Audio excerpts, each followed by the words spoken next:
Good evening, everyone. You are listening to Coffee Talk with Samantha and Paul. Hi, Paul. Hey, Sam. How you doing? Good. How are you? Doing quite well. Good. Are you driving? I am. It never seems to be a time where I'm not recently. Yeah, it's just get like my second home, as I'm ashamed to say. I just seem to be just stuck in a car. Yeah. How about you? I trust you're not. Hopefully you're at home safe and out of the rain or snow or yes, whatever. Out of the snow. We're supposed to get about 10 inches tonight. Well, over the weekend, 10 inches. Yeah, we're getting our little flash flood warning-ish stuff happening over here in SoCal, so that's always a treat. So. Oh, wow. Well, yeah. everyone, tonight Paul and I are going to be talking about, we're finishing our series, our 3-part series of Increase and Blessing, and we did the preparation, we did the sowing of the seed, and now tonight we're going to talk about reaping the harvest. And so, as Paul and I were talking about earlier, when it comes to seed time and harvest, you really don't always get to see that harvest, do you, Paul? Correct. Yeah, it's a lot of times. I mean, it's. I would say you're perhaps as a parent, you might see, let's say, from the sowing to the harvest, from start to finish, and even in that time, it's a long time. But it seems, at least for me, it's kind of a rarity where you might not see the harvest, and or vice versa. Sometimes you might be the one that has helped with that harvest, but you never actually saw the sowing and never even knew something was being sown even to begin with. You just kind of stumble upon something, and you're a part of harvesting, and you're like, oh, okay, here we go. So. Right. Yeah. And I want to read out of this chapter from the Bible, Paul. I want us to look at Galatians. It's Galatians chapter 6, verse 7 and 8. And it says, "Do not be deceived. God is not mocked. For whatsoever man sows, that he will also reap. For he who sows to the flesh will of the flesh reap corruption. But he who sows to the Spirit will of the Spirit reap everlasting life."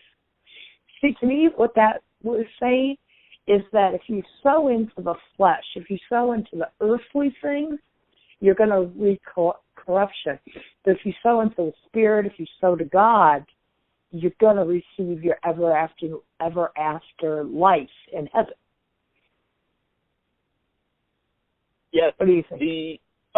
Definitely. I think also, though, when you're sowing to the flesh, I mean, as you're sowing your own desires or whatnot, right. It is possible that sometimes those fleshly desires might still be in accordance with what God wants, or even not. It's not like, shall I say, God will necessarily, let's say, if we were talking like along the lines of punishment or something like that, let's say that was to come up, I don't believe that God's like, well, you did this, so I'm going to punish his result. No, it's like, it's more like, well, just because you're doing this, it is inevitable that this will happen. And the this I'm speaking of, if it's not necessarily in accordance with what God has hoped for you, you'll find yourself or myself or whatever, in what I kind of call a dead end. You kind of hit a point where you kind of hit a wall. And I'm like, oh, and then it's like I'm unhappy now, even though at the time, let's say you're sowing to the flesh, it might have been pleasurable at the time.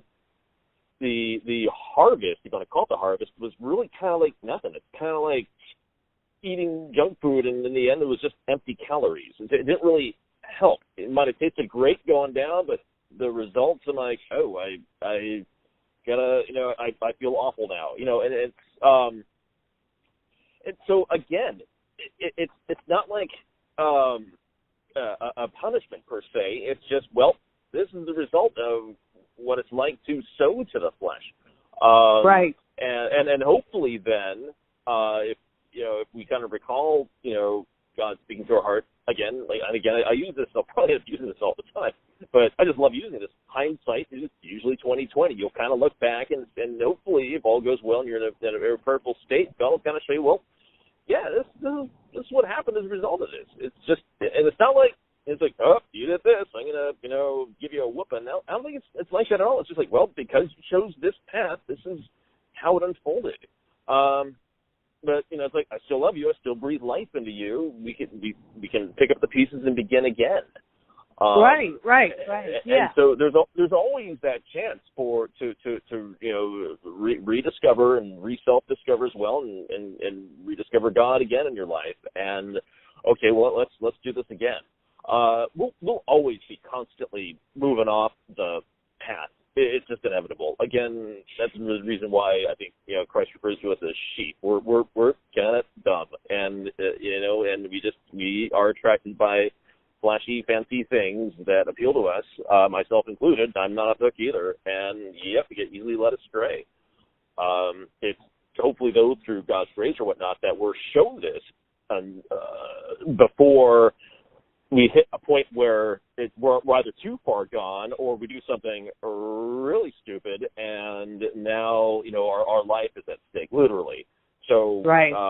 And I think, though, if you do have a somewhat of a prayerful semblance of some sort with God to a degree, or at least if you try reaching out, or you can feel Him or something like that, you'll get those nudges, or hey, you're kind of messing up here, or let me kind of put you right, or let me send someone to you that will kind of help you out, or whatever the case is. Right, I got that. Yeah, and see, when I think of Paul, when I think of like harvest and reaping the rewards and seed time and harvest, let's picture this for a minute. Say, have you ever been into a town where there's crops? Where people, sure, they have crops. Right. And they've recently been harvested, and they're sold at a pretty good price. So mm-hmm. the streets are going to be full of like joyful, happy people, because they're reaping the benefits of what they have sowed. Everyone's smiling. They're busy enjoying the fruits of the labor. So that's what I think sort of like the way as we believers, seed-sowing believers, ought to be today. We should have the reaping of faith and gear in our minds of that harvest. Yet we seem to concentrate on the sowing process, but then we don't really think about the harvesting process. In Luke 10:2, Jesus is the Lord of the harvest. He said that. He called himself that in Luke 10:2. And the problem is that many believers don't take their faith to the harvest. They've gotten stuck instead of the seed sowing part. They say, I just keep sowing and sowing and sowing, but nothing seems to be happening. And so reaping is not automatic. And in Proverbs 10:5, I looked this up, it says, a wise youth harvest in the summer, but one who sleeps during the harvest is a disgrace. So we see that reaping is not automatic. Reaping requires faith.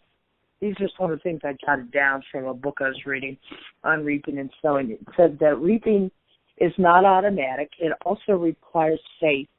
And the book I was reading came from Kenneth Copeland, who was amazing. And tithing protects our harvest, and know when to reap.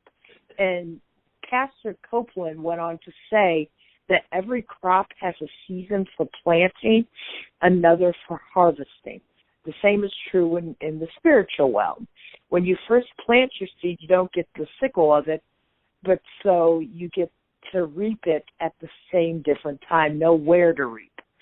So what I think Kenneth Copeland's saying in this is that, every seed, even if we don't see the harvest, we're still reaping because we planted that seed. And even if someone else sees the harvest, they get to see the fruits of our labor. Sure, yes. And I think in all states as well, regardless if you were a sower, harvester, whether you're the one just, watering the fields, whatever the case is, or scattering seed, whatever the case might be, give thanks to God in all of those. Right. Right. It's like, again, it's like he doesn't need us. But he wants to include us. I've kind of uncovered. It's like God. We're clearly not but we are a joy to him in the sense that that we were his creation, and so he wishes us to partake in the Master's happiness. He wants us to be a part of that, to be true, like sons and daughters of God. So, and again, wherever you are in this, again, don't sweat it so much. Don't think of it so much like, oh gosh, have I been harvesting? Have I been reaping? Whatever, is God keeping tabs? Don't even concern yourself with that.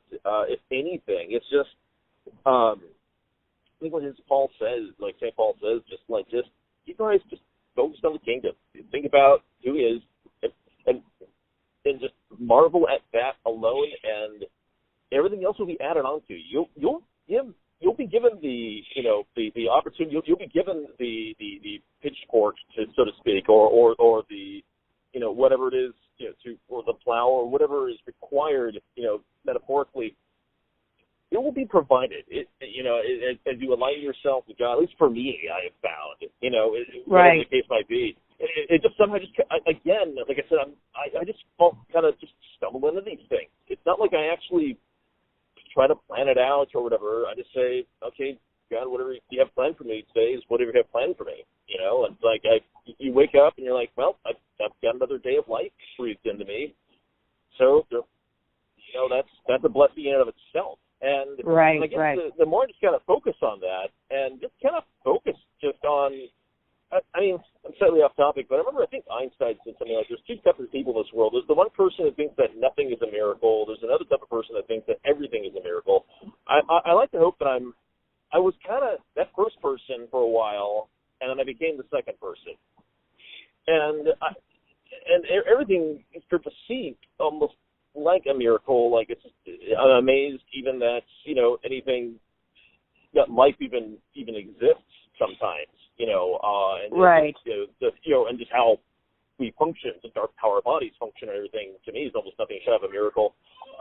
Especially just as an automation specialist, having done engineering and everything, having worked with robots and all that. Oh my gosh, then you look at, and we're all like high-fiving each other because we can, lift up this one single, pellet and move it from box A to box B and drop it in there, woohoo, and we're all high-fiving each other saying we did this. And we're like, oh my gosh, and then I look at the human body, I completely marvel over that. So again, slightly off topic, but again, just kind of focusing on that and just kind of marveling at creation. Somehow, when you're in that state, those opportunities just kind of start to flow through you. It's almost like when you kind of marvel at creation, you're not so much worried about yourself.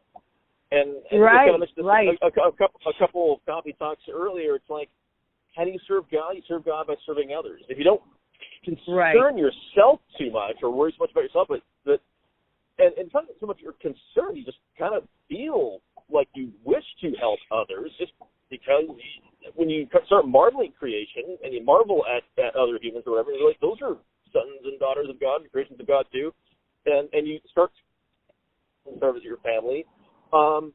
You're kind of contributing to either sowing or reaping or whatever, or watering, and you don't even really think about it. It sort of kind of becomes automatic at that point. Automatic? Almost. Like how? Automatic in the sense of that you can feel the Holy Spirit kind of move you. Okay, yeah. Yeah, that's a good analogy of that too. Yeah, while you're sharing, Paul, I was just sitting here thinking, you're right, because it's like every time you give praise to the Lord and you thank Him, you're sowing another blessing to God. You're sowing a blessing for somebody else. Every time you pray for somebody else, you're sowing that blessing to them, and they can reap the harvest. Right. Again, you think of it as a collective, and we all are participating in this, and we start seeing each other as more like family than just other humans walking among us. And so again, it's like I kind of, at least for me, it's like I reach a point where I don't even really worry about like whether I'm sowing or reaping. I just kind of just be.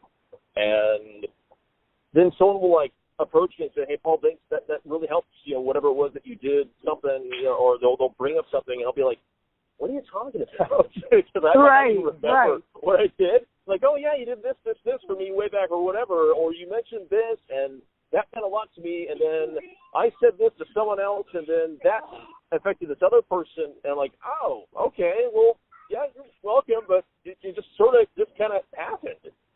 Yeah, and that's kind of where I'm kind of getting at. Right.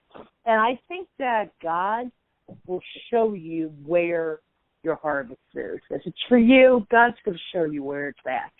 He's going to put you in that place at that right moment for you to reap the harvest or see someone else reap their harvest. Yes. You know? Right. So, yeah. Well, this concludes our 3-part series of Seed Time, Harvest, Increase, and Blessings. And let's have some prayer, Paul. Absolutely. Yes. Before we start praying. Isn't that cool, Paul? We're going to have, Paul and I have opened up our phone lines to guest speakers, and I'm going to be talking with a couple of guests tomorrow about when they want to be on Coffee Talk. So that's pretty cool. Paul and I were really excited about that. Yes, definitely. So maybe that would be something to pray for, actually. That'd be what? Maybe something that we could include in our prayer as we conclude tonight. Yeah, since I led prayer last week, Paul, you go ahead and lead it this week. All right. So Lord, first of all, I want to thank you that this even is even working in the first place. This whole Coffee Talk with Samantha, Paul, how it just kind of manifested. Again, just kind of looking back. Yes, and I ask you to continue to bless it, and it looks like it is touching other lives as well. So I pray that it does, help them, and people that call in, please, I totally welcome you to this, and want to hear your thoughts as well. And just in all of this, we ask God just to kind of bless this and to somehow, promote His kingdom. In Jesus' name. Yes, in Jesus' name, Paul. You're right. What a great prayer.